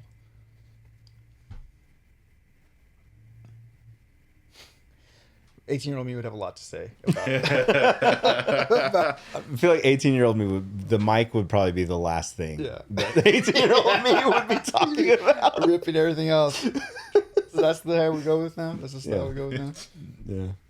You didn't think to change it up after fucking 30-something years? What do you mean you guys took a break? Yeah. You did what? You got a degree in what? Where are you at, Mike? I've been good. I'm excited that we are seeing a finish line with the Easy Out record. We have one song to lay harmonies down on and some group chants, and then we're done. Yeah. 17 songs. So I know it's taken a while, but I'm stoked to finally get back in the groove of like practicing and jamming and like getting show ready and starting to like hit the ground running and you know, all that jazz. I'm also stoked on all the new music outside of that's being written and that's being put together. Just overall, it's been like a lot of things have been really positive. Work has been a little hectic, but I think like hectic in a good way, to where it's like I'm finally in a groove now where like I have back-to-back projects and like a ton of things that I'm working on that I don't feel like my day is like dragging or anything. There are some weird deadlines and sometimes things feel disorganized, but I'm pretty good at being adaptable and being able to like roll with the punches. So, and then I taught my first class with doctors. I had to teach them how to run reports and do all this reporting shit. So that was interesting. Is that last in week. person or remote? Remote. Oh, cool. Which I would rather do it in person. Yeah. I would rather stand in front of them in person. That way I can like interact with them. It's so weird to like, kind of like what we said about doing the video episodes here. It's so weird to like say something or like make a joke or whatever. And then you're like, Yeah. No feedback? yeah, no feedback. They're all muted. Like you don't have cameras on or anything. You're like, all right, whatever. So it's definitely like I prefer in-person classes. And I mean, I used to teach in my old job before this anyways. So I just prefer that like face-to-face, one-on-one. So this is going to take some getting used to, but it's something that's going to be like a regular thing. Like I think every other week I'll be teaching a class. So I'm sure it'll start to feel like natural and normal. Just this first one was like, oh shit, this is happening. Okay. But yeah, and then I'm just excited for a lot of things that are happening throughout this like next few months and like holiday season and everything like that. But yeah, I'm good. Dude, because I saw, I mean, this kind of months ago, but the episode where like you had no bands. Yeah. Now you have 3. I know. He's just his face. I know. Isn't it crazy that if you were to tell yourself like in one of these projects you're playing guitar? That's crazy. Did you write for Declare Your War?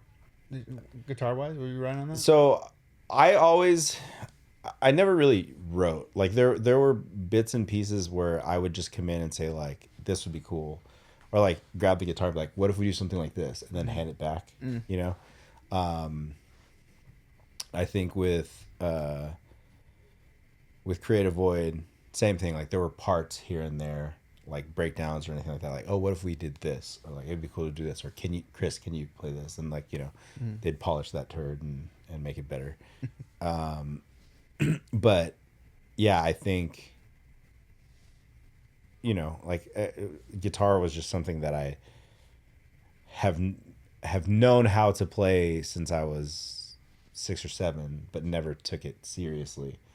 And so like now coming into Easy Out, it was like a boot camp, like, hey, throw out all the bad habits you have and start learning all this new shit, and all the things that you are comfortable with doing, you're not gonna do those anymore because everything's gonna be completely different. So it's been cool, but it's helped. It's helped in a sense that like my right hand is a lot faster, and I'm a lot better at like doing different strumming patterns. Whereas like probably before, you know, you get used to that same drivey thing, and playing easy out, you have one song will change strumming patterns 3-4 times. That from one part to the next, you just have to adapt to, right? And so that's made my guitar playing not only better, but now writing for what is the new torture culture. Like I've had a lot of input in the songs. Like there's a couple songs that are straight up riffs that I've written here and then just taken over there with Dan, and we've chopped them up. And there's I'll say this, there's a song I fully wrote everything, guitar, drums, vocals, and it's a really fast banger that's like right at 1 minute, and I got the whole point across in just that 1 minute. Sick. It's kind of cool. I'll show it to you later. But yeah, so it not only has it like been cool to like send ideas over to Ryan and take like old riffs that I've had sitting around for years that we've polished and like Be Kind Rewind. You know, and so things like that that have like, yeah, it's cool to play an easy out, but then it's also helped me in other aspects too, like doing shit. So after doing easy out and getting guitar, going through that, do you think what's something that you incorporate more into what you write now with your other projects? Like, are you more I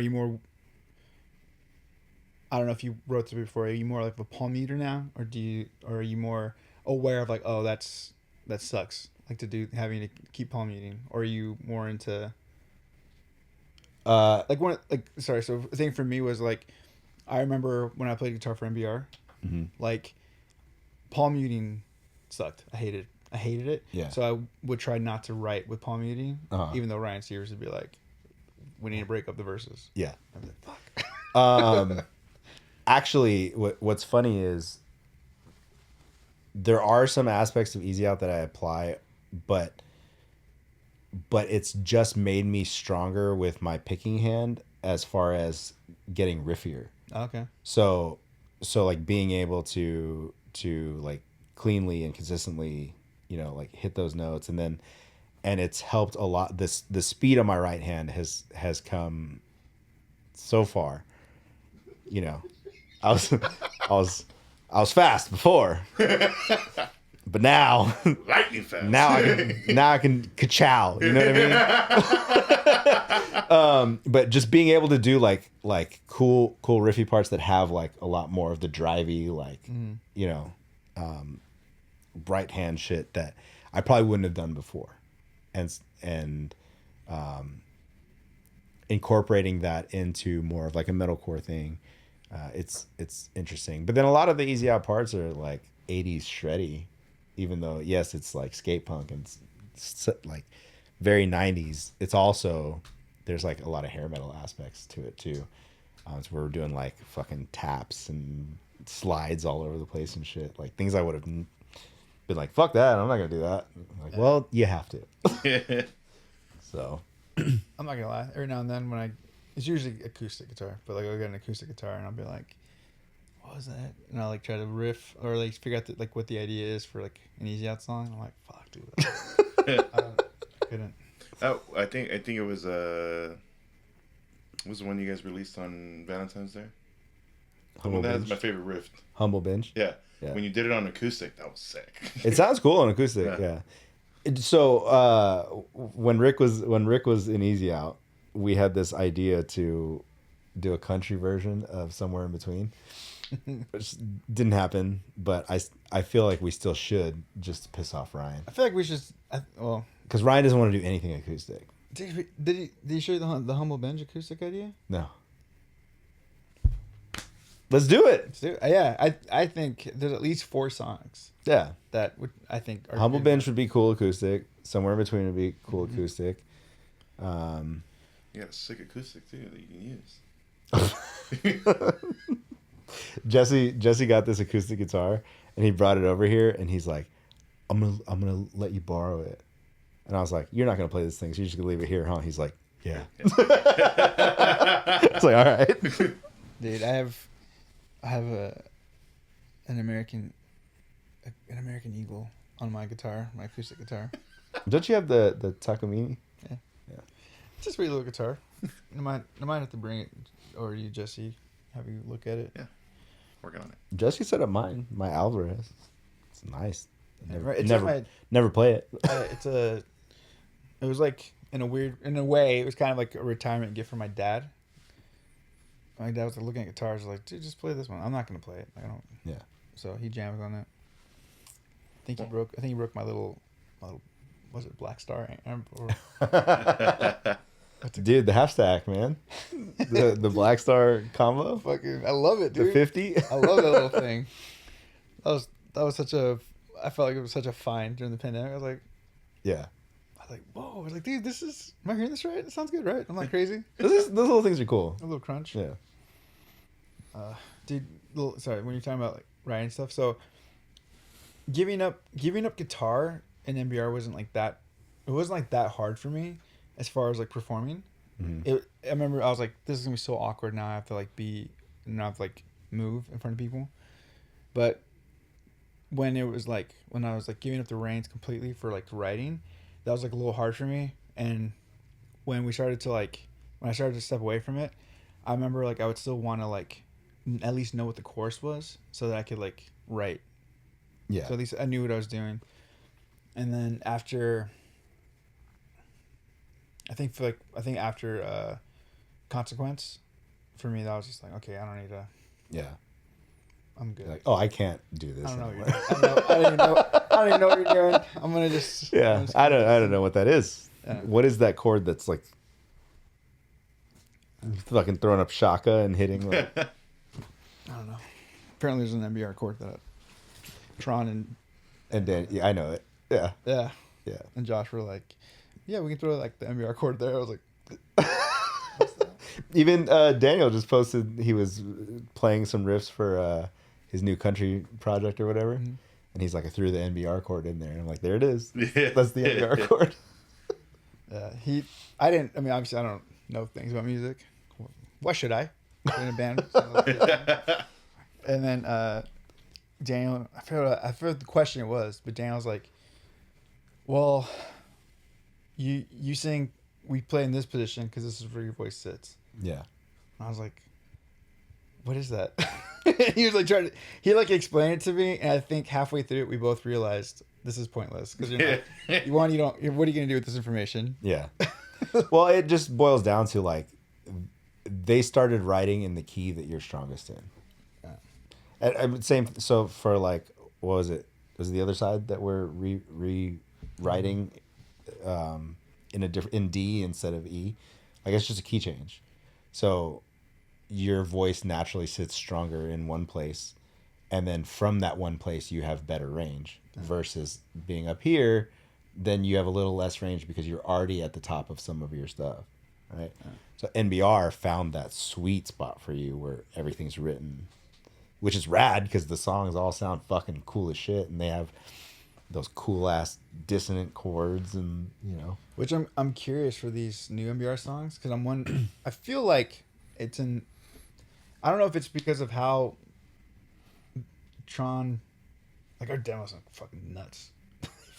It sounds so it sounds fucking huge. So like for me, I'm like, fuck, dude, like this makes me want to, obviously come in heavier. Yeah. But so I don't even know. I feel like it's the same key that we like live in. It's funny. Every time I get NBR stuff, especially when I feel like it's heavier than what we normally do, my instinct is to like, how do I make this pretty? How do I sing over this? Yeah. And then when I do that, Martin was for when we did the EP, Strength Perspective. He's like, this is cool, but like, remember, like, we want to be like a hardcore band. Or he's like, remember, we're also a hardcore band or something like that. For Easy Out, we like to call it your Disney shit. My Disney shit, dude. Hell yeah. How do I Disney-fy this? Where's my princess moment? Yeah. Need my tiara. I'm always trying to find that princess moment. But that's what makes MBR stand out amongst hardcore bands. Like, you guys, for all intents and purposes, still write hardcore songs, but then your voice changes the dynamic and makes it sound different, which is like the sound, Just like to sing. Yeah. I just want to sing. I just want to sing. But Easy Out's gonna, especially once we're like really, really like, yeah, we've played some shows and cool, but like once we're really on the ground running, I think it's gonna be a lot of fun, man. Oh yeah.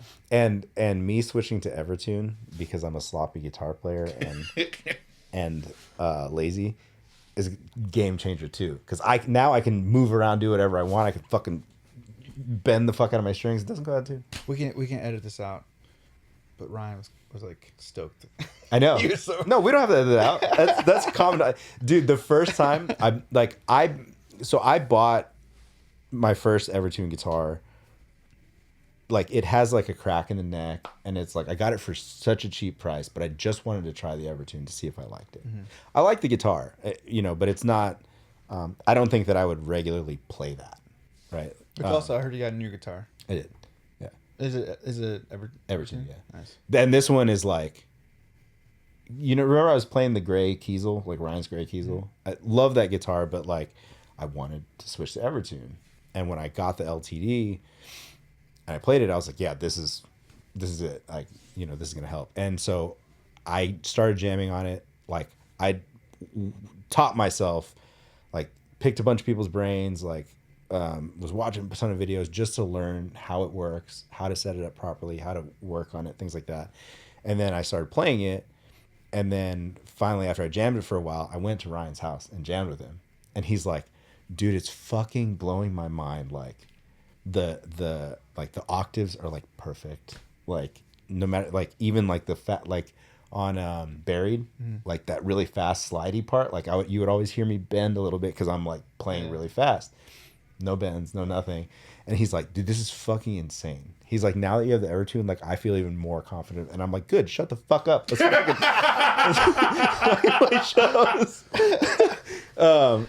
Yeah, so actually the guitar I just bought is a guitar that like I'd had my eyes on for a while, but I don't think I would ever buy it because it's like a 17. Is like the guy that had it before me paid $17.50 brand new out the door, and it's the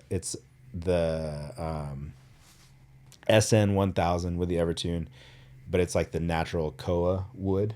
It's like a matte finish, so it's like wood grain. And I've been watching it on Reverb. It was like listed high, like 1400 or whatever. Then I just followed it. It's been dropping over the past few months. And finally it got down to like, he had it listed for like 1,000. And I had reached out to Evertune to get a quote for a TE 1000 with the Evertune installed. And it was like going to come out to like $1,900. And I was like, I don't want to, really not in a place where I want to spend $1,900 on a guitar. And this Koa one. We have a new album coming out. Yeah, well, we also don't make money. so that this Koa one was on Reverb and it had dropped down to 1,000, and I was like, I'm gonna shoot my shot. And I sent him like a lowball offer, like $850, right? Mind you, once again, this is a $1,700 guitar that he had bought, and the guy had bought it. He's like, I bought it, I played it twice, realized that this body style wasn't for me, and it's just been sitting on my rack of guitars. So I sent him a lowball offer. He ignored it, and then I sent him a $900 offer, and he ignored it. I was like, okay, whatever. So then I let it go, and then he messaged me like a couple days later, and he's like, hey, I didn't see any of those offers. I'm so sorry. He's like, look, this is an expensive guitar. I only played it twice. It's in mint condition. Like, there's no scratches on it or anything. Like, legit, anything you see on the guitar, I've done because I've just been jamming it. And so he was like, the lowest I'll go is like 975, and I was like, I'll do 975. I just fuck it. $75. Yeah, and like, I'm still getting such a hell of a deal on it, you know? And so, but in my mind, and Ryan's mind too, he's like, dude, it's listed as mint. If it shows up with even one little scratch on it, you can be like, I want money back. Yeah. And dude, it showed up like pristine, dude. Like, I was like, fuck, dude, this is legit, like, perfect. So I got it all set up and started jamming it. And then Andrew was dying laughing at this. I got it, and I was playing it. I was like jamming on it, sick. I put my strap on and I stood up and I was running through the set and I was like, this doesn't feel comfortable. Like, what's going on? I'm like readjusting my strap. Like, dude, like something feels off. Like, I don't understand. I fucking realized that because my belly's gotten smaller, I'm so used to having my guitar in front of me so I could like look down and see it, that now it's like sitting closer to my body, and I had to readjust. Yeah, and readjust how I play because like now I can't see the guitar fucking glaring at me. That's awesome. It's like, it was cool, but Andrew was just like fucking dying laughing, and I was like, you know what? I'll take it. Small wins. Like this. Small wins. But yeah, so that combined with like it, you know, the anxiety thing, like the last couple shows we played, with Ryan being the way he is, I'm like, oh, I don't want to jump around too much. I don't want to move too much because I'll bend notes and then we're going to fight later. Mm-hmm. You know, I don't want to fight with my girlfriend after the show.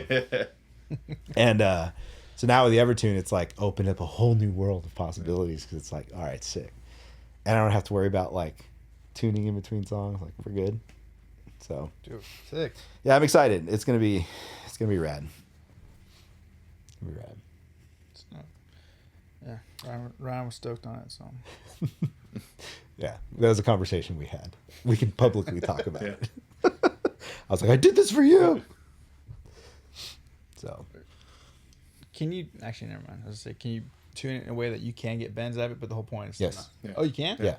So there's two zones. So basically, the way that you set your strings, there's like a zone where it stays in tune, right? So it holds that perfect tension of the note that you are playing. So if it's an E, it'll stay in E, and there's a lower range of it.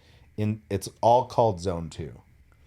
In zone 2, if you stay at the lower end, notes will bend. If you stay at the upper end of zone 2, that's where like they call it the bend stop. So where if you're up there, you can still bend notes and play it like a normal guitar, but it'll still stay in tune.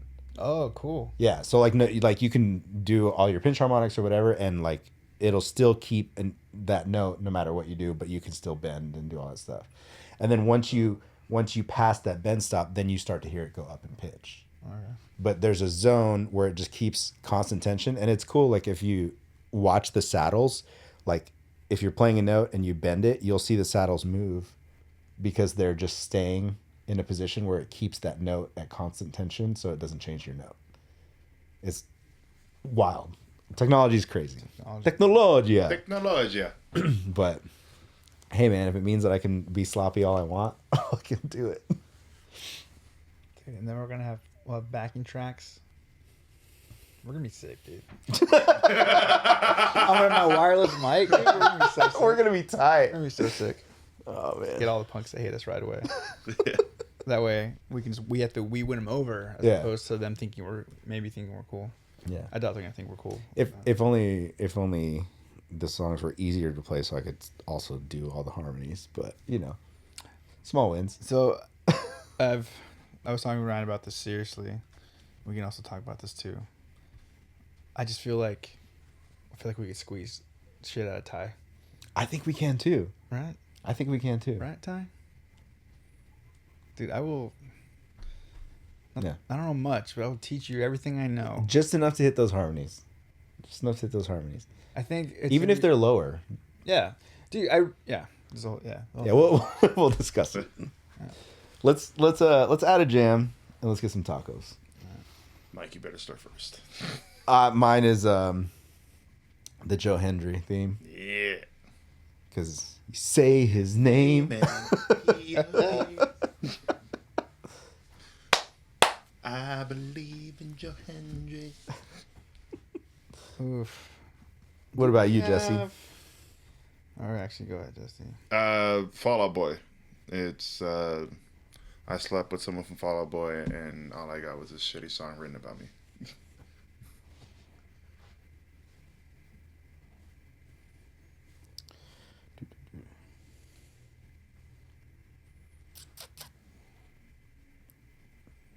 All right, Michael.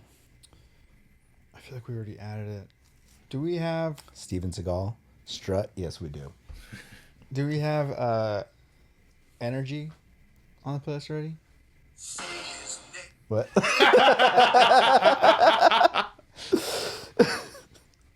Do we have energy? I don't think we do. Pet Cemetery? Yeah, We do? Pet Cemetery. We have it, but I think the Oh, we do.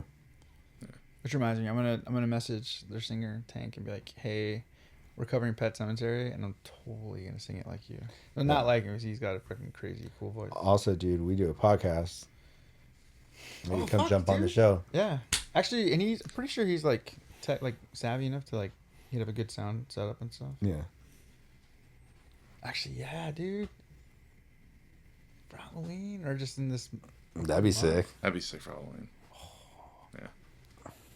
That's like one of the guys or just one of the bands that like I was pumped when he even just responded to my like dick writing. I was like, I forget what I think this is their EP, one of their EPs that come out, or maybe I can't remember if I discovered it or they had released something, and I was just like, dude, this is so sick. And he was like, thanks, man. Thanks, dude. What was their band name again? Energy. Energy. Okay. They're dope. They're like, they're kind of like in the vein of like AFI, but a little more, I don't know, more singy. Like he's got really cool cleans. It's weird. They're almost like heavier in some ways, but more singy. Okay, let's add. This is a song that I just heard for the first time because Ryan and Sylvia were singing it together. Mm-hmm. Joey by Concrete Blonde. Okay. Have you guys heard this song before? Yeah. Yeah, I never heard it. I'm a fan. By the way, Ryan, very underrated karaoke singer. Yeah, dude. He fucking rips every time he does Dude. karaoke. He surprised me at Tessa's birthday. When he went up, I was like, what the fuck? I didn't Oh know. yeah, at the Shamrocks. Yeah. Sick. He even when we were talking. Let's get off. All right. Well, like what we do, like, comment, subscribe, hit that email, walkingblindpod@gmail.com, at walkingblindpod everywhere. Tell your friends. Tell your friends. We love you guys. Peace. Peace. Running back